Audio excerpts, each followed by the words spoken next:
Arrête. Quoi que tu sois en train de faire en ce moment, arrête et écoute-moi. Ceci n'est pas un message qui t'a été envoyé au hasard. Le fait que tu sois ici, à cet instant précis, à voir ces mots pénétrer en toi, ce n'est pas un accident. C'est un rendez-vous. Et le Dieu qui honore les rendez-vous est sur le point de te dire clairement et distinctement ce qu'il te murmure depuis des années. Ce soir n'est pas la continuation de la conversation. Ce soir est la déclaration. Tu attends un changement, pas seulement en espérant. Tu l'attends avec une sorte de certitude que tu n'as jamais vraiment pu expliquer à ton entourage. Une conviction tranquille que quelque chose d'immense approche. Quelque chose qui ne peut s'expliquer par la logique ordinaire de ta situation actuelle. Et tu as vécu avec cette certitude en silence, car chaque fois que tu as essayé de lui donner des mots, cela paraissait trop grand. Cela sonnait présomptueux. Cela ressemblait à des rêves éveillés pour ceux qui t'aiment, alors tu as cessé de le dire à voix haute. Mais tu n'as pas cessé de le savoir. Je suis ici ce soir pour te dire que ce que tu sais est exact. Et avant que ce message ne se termine, voici exactement ce que tu vas recevoir. Tu vas reconnaître 5 signes spécifiques qui sont apparus dans ta vie et enfin comprendre ce qu'ils signifient et pourquoi leur fréquence a augmenté. Tu vas comprendre l'unique schéma invisible qui a fonctionné comme un verrou entre toi et la richesse déjà assignée à ton nom. Tu vas pénétrer la formation plus profonde sous ce schéma, la posture héritée qui a été placée en toi avant même que tu n'aies les mots pour la décrire et comprendre comment elle prend fin ce soir. Et avant de conclure, je vais prononcer une déclaration directement sur ta vie, déclaration que je crois être la raison pour laquelle ce message t'a trouvé à cette date précise. Reste avec moi. Chaque minute de ce qui suit est ici spécifiquement pour toi. Attention, vous devez vous préparer maintenant. J'ai préparé un contenu exclusif pour ceux qui sentent qu'ils ont été mis à part pour quelque chose de plus grand, mais vivent entourés de bruit, de distractions et de surcharge mentale. C'est un parcours de 30 jours qui va transformer votre vie, un chemin guidé pour blinder votre esprit et vous préparer à ce qui vient avec des pratiques quotidiennes de focus, de limites et de discipline, également disponibles en version audio immersive. Plus de 10 000 lecteurs ont déjà transformé leur vie grâce au parcours de 30 jours. Des milliers de personnes ont déjà commencé cette transformation. Des gens comme vous, qui en avaient assez de vivre dans le brouillard. Des personnes ordinaires qui ont décidé de ne plus accepter le chaos mental. Profitez de cette offre à durée limitée, uniquement ce mois-ci. Accédez à votre lien juste en dessous, dans le commentaire épinglé. Commençons par les signes, car il se passe des choses dans et autour de ta vie en ce moment que tu as tenté de rationaliser, de minimiser, de classer sous la catégorie coïncidence ou vœu pieux. Et je veux que tu cesses de les expliquer et que tu commences à les lire, car ils ne sont pas aléatoires, ils sont un langage, et ce langage est spécifique, ce langage est urgent, et ce langage est destiné à la personne assise exactement là où tu es assis, en ce moment. Le premier signe est la pensée qui te réveille. Pas un rêve, pas un cauchemar, une pensée. Une image ou un scénario spécifique qui perce la surface du sommeil et s'installe dans ta poitrine avec un poids qui n'appartient pas à un rêve. Une pensée concernant un mouvement, un nombre, une version de ta vie qui ne ressemble pas à ta vie d'aujourd'hui. Et quand elle vient, elle ne ressemble pas à une fantaisie. Elle ressemble au souvenir de quelque chose qui n'est pas encore arrivé. Cette pensée n'est pas ton imagination qui s'emballe dans les heures tranquilles. C'est ton esprit qui reçoit une transmission. C'est ta fréquence intérieure qui s'accorde à un signal déjà émis depuis le territoire que tu es en train d'entrer. Le deuxième signe est la distance inexplicable. Les personnes avec qui tu te sentais connecté te semblent désormais derrière une vitre. Les conversations qui semblaient normales te paraissent creuses. Les environnements qui te semblaient familiers te font l'effet de costume que tu as dépassé. Tu n'es pas devenu froid. Tu n'es pas devenu Amer air.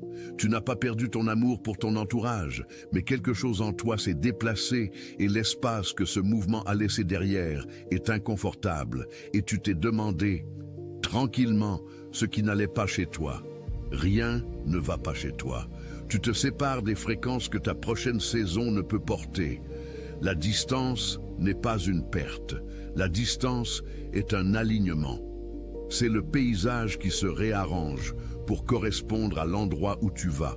Le troisième signe est les séquences de nombres que tu ne peux ignorer. Tu regardes une horloge à la même heure, répétitivement, sans le vouloir. Tu vois les mêmes nombres apparaître sur des plaques d'immatriculation, sur des reçus, sur les pages des livres que tu ouvres au hasard. Et chaque fois qu'ils apparaissent, quelque chose en toi s'arrête une fraction de seconde. Quelque chose en toi sait qu'ils ne sont pas aléatoires, même si tu ne peux le prouver et même si tu te sens un peu irrationnel, de le remarquer. Ils ne sont pas aléatoires. Les nombres sont un langage plus ancien que celui que nous parlons, et la fréquence qui se dirige vers ta vie laisse sa signature partout où elle passe. Elle signe son arrivée comme un orage signe son arrivée, dans l'air, dans l'atmosphère, dans le changement de pression à peine perceptible avant que la première pluie ne tombe. Le quatrième signe est le deuil sans nom. Pas exactement de la tristesse, pas exactement une dépression, plutôt comme un chagrin pour une version de ta vie qui n'est pas morte, mais que tu sais en train de se terminer. L'ancienne manière, l'ancienne posture, la stratégie de survie familière qui t'a maintenu fonctionnelle pendant tant d'années. Quelque chose en toi sait que cela s'achève, et même si ce qui vient est meilleur, la fin de ce qui est familier produit un deuil que ton esprit ne peut expliquer car il n'a pas d'objet. Tu n'as perdu personne, tu n'as rien perdu de visible. Mais quelque chose s'achève, et les larmes silencieuses qui viennent sans raison évidente en sont la preuve. Ce n'est pas une faiblesse, c'est le son d'un seuil en train d'être franchi. Le cinquième signe est la prière qui a changé. Si tu as une vie de prière, tu as remarqué que les prières qui coulaient facilement auparavant semblent différentes. Pas absentes, pas sèches, différentes. Comme si tu n'étais plus tout à fait sûr de quoi demander, car ce que tu demandais ne semble plus être le plafond du possible. Comme si ton langage avait manqué d'espace et que quelque chose de plus grand remplit l'espace où ta requête se tenait. Ce n'est pas une crise de foi, c'est la foi qui s'élargit.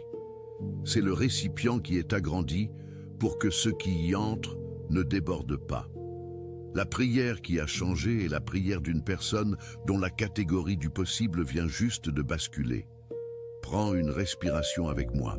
Si ne serait-ce qu'un de ces 5 signes vient de résonner en toi, si ton corps s'est déplacé alors que je les nommais, si tu as senti la silencieuse reconnaissance que quelqu'un mette enfin des mots sur ce que tu portais seul, écris le nombre 888 dans les commentaires ci-dessous.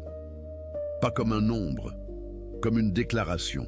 Le nombre 888 porte la fréquence du débordement, de l'accomplissement, d'un cycle de bénédiction qui a accumulé de la pression et est sur le point de percer la surface de ta vie visible. Tes doigts tapant ces 3 chiffres, c'est ton esprit qui dit oui à ce qui approche. C'est le plus petit accord, mais il est réel, il est attesté. Écris 888, puis reviens tout de suite à moi. Maintenant reste avec moi, car la couche sous les signes est celle que presque personne ne nomme. Et c'est la couche qui, si tu pars aujourd'hui sans la comprendre, te fera recevoir ce qui vient sans pouvoir le retenir. C'est l'avertissement enfoui dans la bénédiction. La richesse approche, mais la richesse qui arrive sur une posture intérieure erronée ne reste pas. Et ce que Dieu t'avertit en ce moment, ce n'est pas simplement qu'elle arrive. L'avertissement concerne ta préparation à la recevoir, à la soutenir et à l'administrer comme quelque chose de cette ampleur était destiné à l'être. Voici le schéma. Et j'ai besoin que tu l'entendes sans te défendre, car ce n'est pas une critique, c'est un diagnostic. Et un diagnostic correct est le début de tout. La plupart des personnes qui approchent d'une saison d'abondance extraordinaire ont fonctionné à partir d'une posture qui n'a jamais été la leur à porter. Une posture de quête perpétuelle, vers un résultat qui ne cesse de reculer, vers une porte qui semble bouger chaque fois que tu t'approches, vers une version de ta vie que tu vois clairement dans ta connaissance intérieure, mais que tu ne sembles pas pouvoir toucher de tes mains. Et parce que cette quête dure depuis longtemps, tu as commencé à confondre l'effort avec la qualification. Tu as commencé à croire, quelque part sous la pensée consciente, que si tu tends la main plus fort, que si tu tires plus fort, que si tu sacrifies plus, que si tu dors moins, que si tu dis oui à plus de choses, que si tu t'étires plus loin, que si tu persévères plus longtemps, alors la porte s'ouvrira enfin, que l'effort lui-même est ce qui te rend digne de ce qui est de l'autre côté. Mais voici ce que cette posture fait réellement. Quand tu es perpétuellement dans la posture de la quête, tu es positionné, énergétiquement comme quelqu'un qui ne possède pas. Et le champ spirituel répond à ce à quoi tu es positionné, pas à ce que tu espères. La quête elle-même, sa qualité désespérée, sa performance, sa vertu épuisée, confirme au champ que tu es situé à l'extérieur de ce que tu veux. Et le champ continue de te confirmer ta localisation sous la forme d'une distance persistante. La porte qui bouge, le timing qui change, l'opportunité qui était presque tienne. Ce n'est pas de ta faute. Cette posture a été installée. Elle a été héritée. Elle vient de personnes qui t'aimaient, qui te l'ont transmise avec tout ce qu'elles avaient. Une génération qui a survécu en méritant. Un système familial bâti sur le principe que rien ne vient sans être payé par la sueur, le sacrifice et le temps. Et ce système les a servis, il les a maintenus en vie à travers des saisons qui l'exigeaient. Et il était fidèle au territoire pour lequel il fut construit. Mais tu n'es pas sur ce territoire. Tu n'étais jamais censé porter cette posture dans ce chapitre. Et tu as pratiqué la fidélité avec une monnaie qui n'a pas cours légal sur le territoire que tu entres.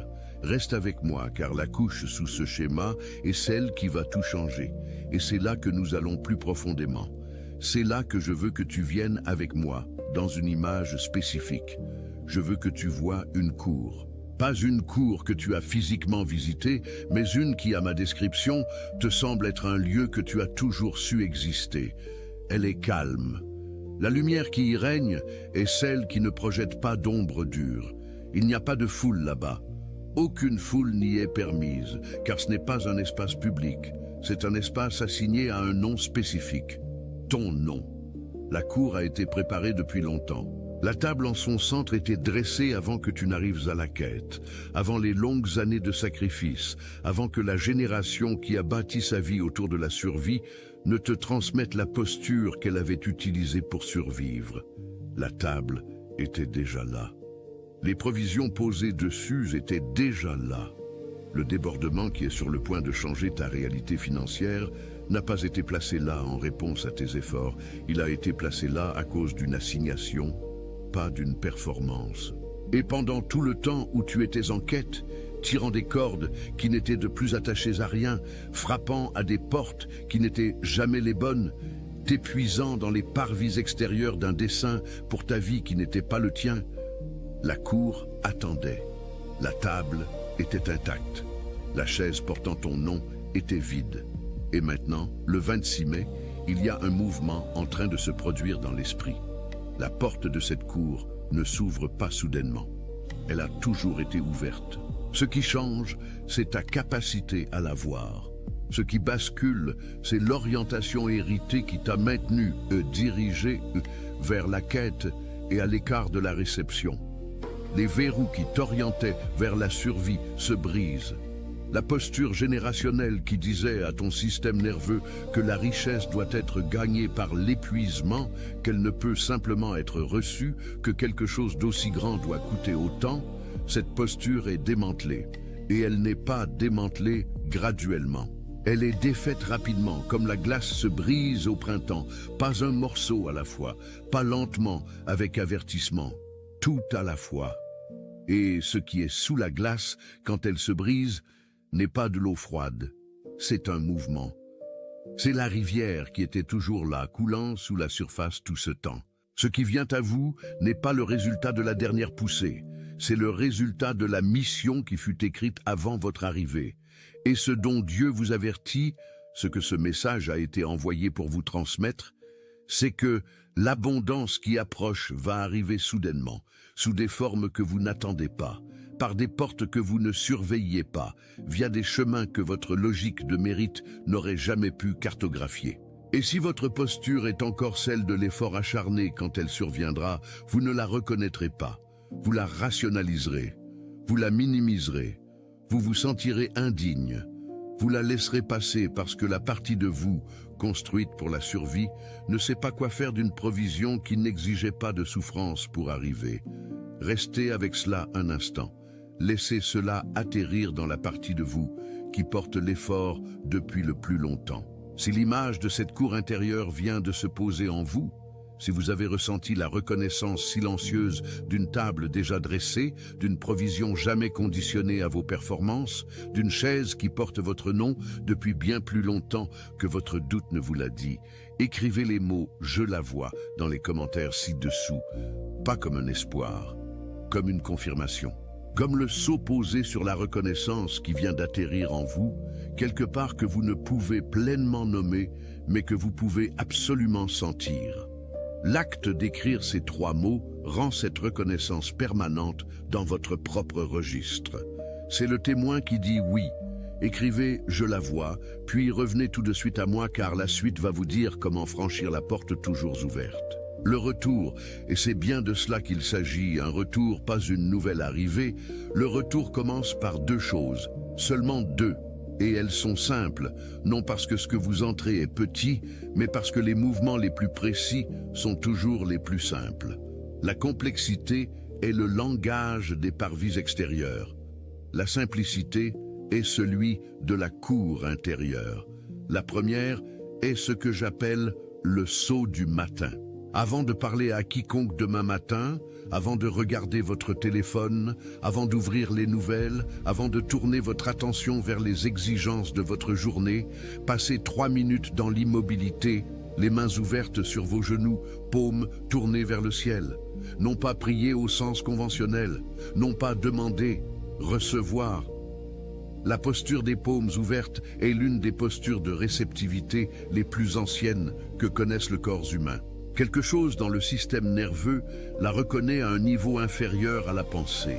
Dans cette immobilité, mains ouvertes, dites à voix haute, doucement, une seule phrase. Je suis positionné pour recevoir ce qui a déjà été assigné à mon nom. Vous n'avez pas besoin de le ressentir en le disant. Le ressenti n'est pas l'exigence. Le positionnement, oui. Dites-le en direction de votre propre esprit et croyez que quelque chose en vous écoute. Répétez cette posture chaque matin pendant les 30 prochains jours et observez ce que cela fait à votre perception des portes autour de vous. La seconde est l'audit de fréquence. Une fois par jour, pendant les 30 prochains jours, arrêtez-vous et posez-vous une question. Qu'est-ce que je confirme par ce que je suis en train de dire maintenant? Non parce que les mots auraient un pouvoir magique sur la réalité physique dans un sens transactionnel, mais parce que le langage que vous utilisez intérieurement est le système de navigation que votre esprit utilise pour vous localiser. Quand vous dites, même doucement, même seulement à vous-même, je n'ai jamais de répit, votre esprit vous classe sous personne située hors des répits et aligne tout ce que vous êtes capable de percevoir en conséquence. L'audit n'est pas une performance de positivité. C'est une gestion honnête de votre boussole intérieure. Car en cette saison, ce que vous êtes capable de percevoir est tout. La richesse qui approche va s'annoncer sous des formes inhabituelles. Vous devez être assez perceptif, pour la reconnaître quand elle apparaîtra sous des habits que vous n'attendiez pas. Ces 2 pratiques ne sont pas la totalité de ce que cette saison requiert, mais ce sont les poignées de la porte. C'est la manière dont vous amorcez le virage vers ce qui a toujours attendu. Et je veux le dire directement, car c'est le cœur de l'avertissement envoyé ce soir.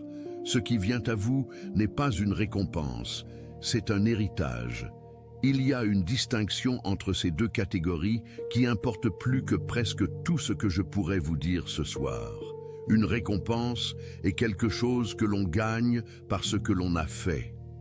Un héritage est quelque chose donné en raison de ce que l'on est. Vous avez traité toute cette saison comme si vous deviez gagner la récompense par l'accumulation de votre fidélité. Mais Dieu vous avertit en cette date précise que vous l'avez regardé depuis la mauvaise catégorie. La richesse qui approche de votre vie n'est pas un salaire, c'est un héritage. Il fut assigné avant même que vous n'accomplissiez un seul acte de fidélité. Votre fidélité a été témoignée et honorée. Chaque heure, chaque sacrifice que personne n'a vu, chaque nuit où vous avez choisi de vous accrocher à la connaissance quand tout le visible vous disait de lâcher. Mais la fidélité n'a jamais été la condition. La condition était le nom, et vous portez le nom. Prenez une respiration avec moi. Laissez cette distinction se déposer dans la place en vous qui a performé le plus longtemps.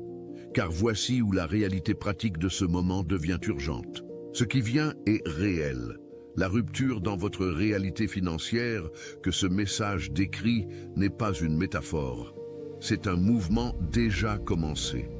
Il y a déjà des circonstances en mouvement derrière les scènes de votre vie visible, dans des pièces où vous n'êtes pas encore entré, dans des conversations qui n'ont pas encore eu lieu, dans des connexions qui ne sont pas encore faites mais qui sont en train d'être positionnées, qui se reconfigurent en direction de votre nom. L'invisible a déjà bougé. Ce qui reste, c'est le visible qui rattrape.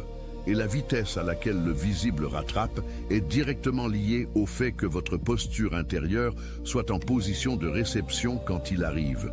C'est l'avertissement que Dieu a envoyé ce message pour délivrer. Non l'avertissement qu'un jugement arrive. Non l'avertissement que vous devez en faire plus, ou sacrifier plus, ou performer plus dur, plus longtemps ou plus fort. L'avertissement est celui-ci.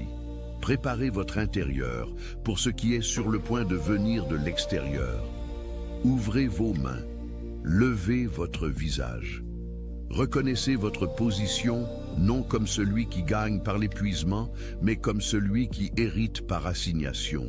Car au moment où l'extérieur bascule, et il est déjà en train de basculer, celui qui est encore dans la posture de l'effort acharné se sentira submergé, indigne, paralysé par l'ampleur de ce qui est arrivé. Et celui qui aura fait le travail intérieur et silencieux du retour sera capable de franchir la porte sans trébucher. Vous êtes avertis, afin que vous la franchissiez debout. Si quelque chose dans ce message a confirmé ce que votre esprit savait déjà, si la reconnaissance s'est construite silencieusement ces dernières minutes, comme une marée montante que vous pouviez sentir avant de pouvoir la nommer, laissez votre « j'aime » être votre « amen » sans mots. Pas comme une métrique, pas comme un nombre sur un écran, comme un accord, comme le « oui » silencieux d'un témoin qui était là quand la vérité fut correctement nommée sur sa vie. Que ce geste soit ce qu'il est, l'équivalent spirituel d'une main posée doucement sur la poitrine, d'un souffle relâché après une longue rétention. Laissez-le être votre amen sans mots, c'est tout ce qu'il a besoin d'être. Il y a quelqu'un dans votre vie qui a besoin de ce message précis ce soir. Je veux que vous le ressentiez comme je le dis, car le visage de cette personne vient à votre esprit à l'instant même où je parle. Quelqu'un qui a travaillé plus dur que tous ceux autour de lui et a vu les portes rester closes d'une manière qui a silencieusement érodé sa confiance sans qu'il ne s'en rende compte. Quelqu'un qui a porté une connaissance qu'il a cessé de dire à voix haute parce qu'elle semblait trop grande pour la pièce dans laquelle il se tenait. Quelqu'un qui a été fidèle dans l'obscurité si longtemps qu'il a presque oublié à quoi ressemblait la lumière, mais qui n'a pas lâché. Cette personne, celle dont le visage vient de vous venir à l'esprit, se tient sur un seuil ce soir, et elle ne le sait pas encore. Envoyez-lui ceci, pas comme une recommandation, pas comme « tu aimeras peut-être ça », comme une livraison, car ce message vous a atteint en premier, en partie pour que vous puissiez le porter jusqu'à elle. De la même manière qu'il vous a atteint ce soir, par rendez-vous, par dessein, au moment précisément juste, il doit l'atteindre. Vous êtes le rendez-vous pour quelqu'un d'autre. Honorez la mission. Avant de conclure, je veux déclarer quelque chose directement sur votre vie. Et je veux que vous le receviez non comme un sentiment, mais comme une déclaration. Ce ne sont pas des paroles gentilles pour vous faire vous sentir mieux. Ce sont des paroles vraies pour confirmer ce qui a toujours été vrai. Vous n'êtes pas en retard. Vous n'êtes pas disqualifié. Vous n'êtes pas trop tard. Vous n'êtes pas l'exception à laquelle la promesse ne s'appliquerait pas.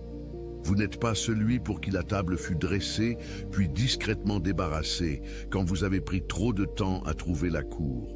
La table est dressée. La provision est intacte. L'héritage n'a pas été redirigé. Votre nom est dessus. Et le Dieu qui a dressé cette table pour vous n'est pas confus au sujet de votre localisation. Il sait exactement où vous êtes. Il sait ce que vous avez porté durant les années qui ont semblé être un retard. Il connaît les nuits de fidélité silencieuses que personne autour de vous n'a témoigné ni célébré. Il a été témoin de chacune d'elles. Il a enregistré chaque seule. Et ce qui approche de votre vie maintenant n'est pas une faveur aléatoire. C'est un retour ciblé. C'est la réponse fidèle du ciel à un nom qui n'a jamais été oublié un seul instant. Et avant que ce message ne se termine, je veux que vous tapiez une déclaration dans les commentaires ci-dessous. Tapez les mots « Je suis choisi ». Pas comme un souhait, pas comme une demande de prière pour quelque chose que vous espérez devenir. Comme une confirmation. Comme l'accord que la voix en vous essaie de dire à voix haute depuis longtemps et a été réduite au silence par le doute venu de l'attente. Vous êtes choisi. Tapez-le lentement. Tapez-le comme si vous signiez votre nom sur ce qui a toujours été vrai. Tapez « Je suis choisi » et laissez vos doigts faire ce que votre esprit sait depuis plus longtemps que votre esprit n'a été prêt à l'admettre. Vous vous engagez envers ce qui vient. Vous vous engagez envers la posture de réception, envers la pratique du saut du matin, envers l'honnêteté de l'audit de fréquence, envers la reconnaissance que ce qui approche est un héritage et non un salaire. Vous vous engagez à franchir la porte toujours ouverte. Vous êtes commissionné par le Dieu qui envoie, qui désigne, qui positionne les bonnes personnes dans les bonnes pièces au bon moment pour que les bonnes paroles atteignent les bonnes oreilles. Vous êtes commissionné à partir de cet instant avec une connaissance qui n'est plus silencieuse. Une connaissance que vous avez la permission de porter à plein volume en vous, même quand le monde extérieur ne... Attention, vous devez vous préparer maintenant. J'ai préparé un contenu exclusif pour ceux qui sentent qu'ils ont été mis à part pour quelque chose de plus grand, mais vivent entourés de bruit, de distractions et de surcharge mentale. C'est un parcours de 30 jours qui va transformer votre vie, un chemin guidé pour blinder votre esprit et vous préparer à ce qui vient avec des pratiques quotidiennes de focus, de limites et de discipline, également disponibles en version audio immersive. Plus de 10 000 lecteurs ont déjà transformé leur vie grâce au parcours de 30 jours. Des milliers de personnes ont déjà commencé cette transformation. Des gens comme vous, qui en avaient assez de vivre dans le brouillard. Des personnes ordinaires qui ont décidé de ne plus accepter le chaos mental. Profitez de cette offre à durée limitée, uniquement ce mois-ci. Accédez à votre lien juste en dessous, dans le commentaire épinglé.